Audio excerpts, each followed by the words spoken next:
Before we get started, a massive thank you to all these people on the screen who have made this week's episode possible. Also, I'm trying to get to 10,000 subscribers by the end of the year, so if you're new here and you like these videos, do subscribe. Let's get to it. I actually tipped Geelong to win, and when I saw this, I thought he was definitely out of bounds. And watching the replay, I have no idea how both of these umpires missed this. You could see that they were both right there, but somehow they both missed it. I know we all make mistakes, but this was out by a country mile.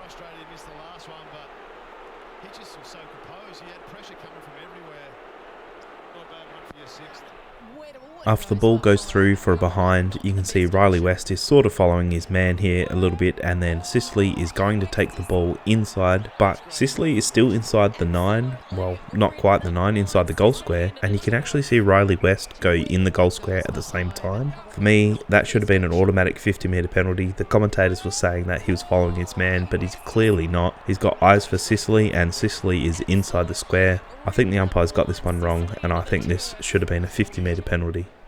Den Houston takes a mark and he sort of fakes the handball, and we've seen this throughout the year that the umpire just calls this as play on as soon as they fake the handball, but you can see Josh Kelly, I think it is, runs away from the mark after the umpires told him to stand. For me, this is either a play on or a 50-metre penalty. I think it's a play on because he's faked the handball, but this one was kind of odd because the umpire actually made Kelly come back and stand the mark again with no penalty either way. This one was very weird to see. Just call it play on. Take a quick look at the scoreboard. You can see that the Dogs are down by 3 points against the Hawks, and who do you get to take the ball in? Tim English is not the guy. I'm sorry man, you will never be the guy. Just put Caleb Daniel in for the ruck then, why don't you? A very weird decision. I'm not sure if this is what Bevo would have actually wanted, but surely not. Anyway, you can see he sort of fumbles the ball around, doesn't really do much with it, and then a couple other bad decisions. Then Hawks get the ball back and it's game over. This needed to be straight down the line, straight through the guts, tap it on and hopefully get a score somehow. You can hear that there's a free kick that is paid to Melbourne for a dangerous tackle. You can also see that Razor Ray is right there and he doesn't call it a dangerous tackle. He can see the play right there, but apparently this was called by an umpire who was 60 metres away. So I'm not sure what he was saying that Razor couldn't from 5-10 metres away, but the umpire from 60 metres away could apparently see. You can see Ray's looking around for like who called this because he clearly didn't, and he's confused. In the end, Melbourne free kick. You can see that all the players are in the centre square ready for the first bounce of the game. The umpires are there, everyone's ready to go, but for some reason the West Coast Eagles are getting clarification on Brady Hugh. It was apparently a very late out due to illness, and for some reason this delayed the game by quite a few minutes. I guess they were determining if he was classed as a player or not, as he was a late withdrawal, but very weird to see a club doing this in the very last minutes, seconds before a game is about to start.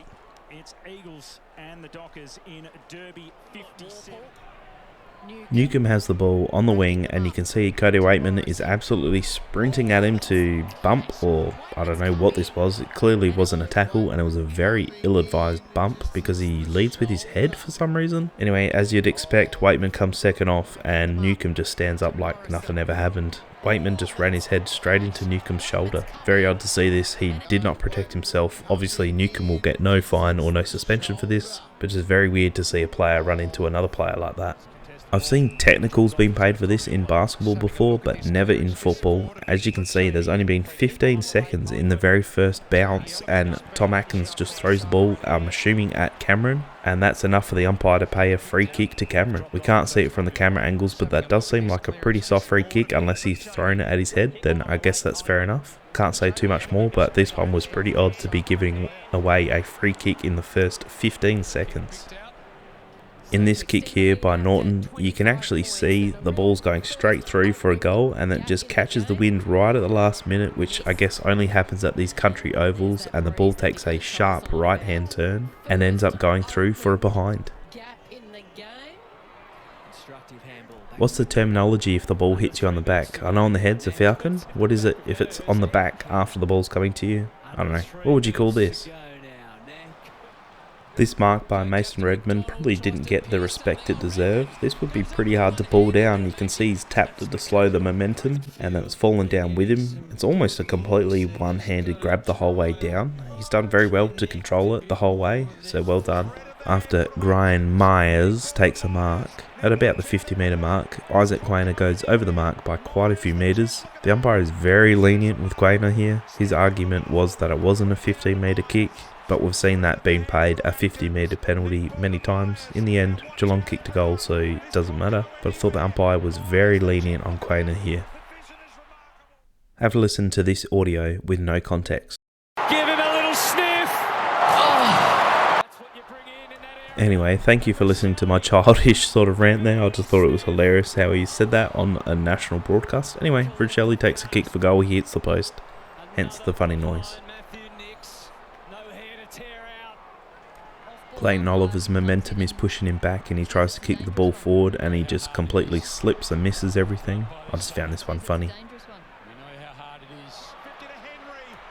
The Cats really stuffed this one up. You can see that it's really a 3-on-1 here in their forward 50. There's two people who could have handballed this or done something to give them an easier shot at goal. Instead of Parfitt tries to do the selfish thing and kick for goal and he just completely misses everything. This one was very odd as the pre-game everything was totally smooth and perfectly fine until the ball bounced and Sydney and Gold Coast game again started glitching really bad for quite a while to the point where it was totally unwatchable. This is now 2 weeks in a row that this has happened and both games have been for the Gold Coast. Conspiracy theory. Ollie Henry has a shot at goal after the siren has gone and it doesn't have any effect on the outcome of the game. To me, watching it live, I actually thought this was a behind. David Rodan, who is the goal umpire, also thought it was a behind, but the field umpire called it a goal and you can see by Rodan's signals he's very confused which way to go, so he sort of jitters around a little bit. It's at the end of the game so it doesn't matter, but just found it a little bit funny. Surprised this one wasn't paid for a tripping the legs, tunneling the legs free kick, which you seem to get paid for a lot less than this. For some reason it wasn't paid here and it probably should have been, but I guess in the last 3 minutes the umpires put the whistle away. Probably was enough for a mark here in my opinion, but then also Cameron is absolutely screaming at the umpire, so I'm not sure how he didn't get called for dissent here because the umpire just didn't want to call anything. After Weitering gives away a free kick, you can see that he looks back at the scoreboard to watch the replay and he just doesn't agree with the call from Razor Ray. You can see his reaction. He knows not to say anything, so well done to him. But it's almost like he's looking at the camera like, really? Now, if you made it all the way to the end, thank you very much. Please do subscribe to the channel if you are new. I do appreciate it. I release these videos every week. Thank you for watching and I'll see you in the next video.